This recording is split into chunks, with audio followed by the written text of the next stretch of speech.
I thank the gentlelady. I think it's very important for this committee to put into context the Tillman case, because there is an underlying question here that I don't believe has been probed adequately. With respect to my good friend on the other side of the aisle, when you're talking about matters of fact and fiction in a war, it's incumbent upon this Congress and its oversight capacity to be able to determine whether or not there was a particular type of management of the news of the war.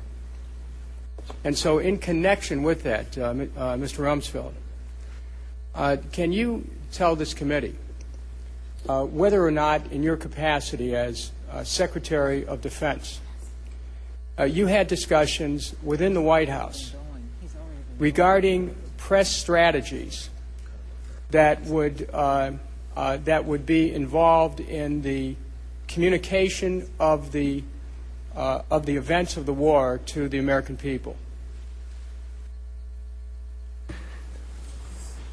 I can say without qualification that I can't recall ever having a discussion with anyone in the White House on press strategy relating to the Tillman matter in any aspect of it. Did you ever have discussions in the White House, generally speaking, about press strategies with respect to the conduct of the war in Iraq? I'm sure that the subject of the press and the government's dealing with the press has come up on a number of occasions. I can recall one when General Casey was out there and there were questions raised about the relationship that the command had with some Iraqi press people.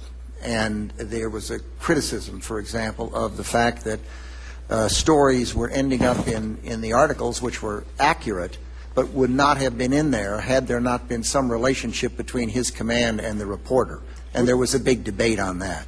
I can remember another example, and which General Myers will remember well, and that's the very phrase global war on terror, and the differences that some people had, thinking that terror is not, you don't war on terror. Terror is a technique of choice, a weapon of choice for a terrorist, but it's not something you necessarily war against, and that type of thing would be discussed, and I frequently would end up using the phrase that this was the first conflict of the 21st century, and it was really a struggle against violent extremists. Was there a press strategy in the White House for the war in Iraq?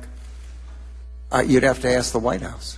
Was there a press strategy that the Department of Defense was expected to be mindful of with respect to the conduct of the war in Iraq?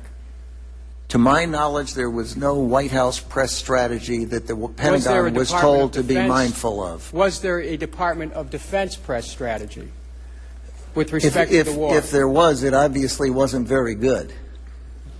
Well, you know, maybe it was very good because you actually covered up the Tillman case for a while. You covered up the Jessica Lynch case. You covered up Abu Ghraib. So something was working for you. Was there a strategy to do it, Mr. Rumsfeld?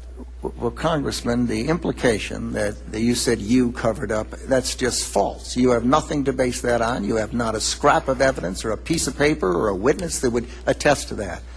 I have not been involved in any cover-up whatsoever, and I don't believe there's an individual at this table who I know well and observed at close quarters in very difficult situations who had any role in a cover-up on this matter.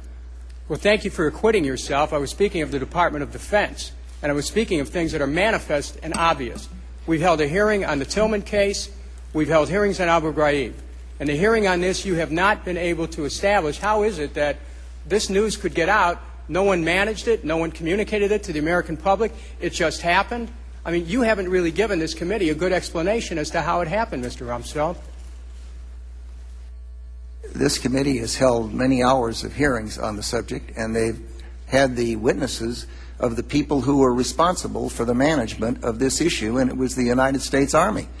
Was there any outsourcing of that message? Was the Rendon or Lincoln Group involved in communicating any messages You'd have of to ask cooperation? them. You'd have to ask the Army. Did the Department of Defense have any connection at all with any outside individuals to communicate messages to the general public to help in the shaping of that message? Was there a press strategy involved? On this subject, not to my knowledge. Was there a press strategy involved? On this subject, not to my knowledge. Was there a press strategy involved generally that you used? I've already answered that question. Well, I don't think you have, not to my satisfaction. Well, Was the to the Rendon best of Group, my ability. Was the Rendon Group involved in communicating a press strategy on behalf of the Department of Defense with respect to the war in Iraq? You would have to ask the people in the department. You have no knowledge of this whatsoever. I am aware that there have been over the years contracts with that organization from various entities within the department and outside of the department. Whether there was in a manner that would fit your question, I'm not in a position to answer. You just said that you have some awareness of it. Could you elaborate on that, sir? I elaborated to the extent of my ability. I know that there are some entities in the department that have used contractors for some things of that type over the years, and you would have to ask experts on that subject, not me. Mr. Chairman, I think it's very important that this committee determine whether or not the outsourcing of press was one of the elements responsible for communicating to the public something that seemed to be beyond the understanding of the Department of Defense.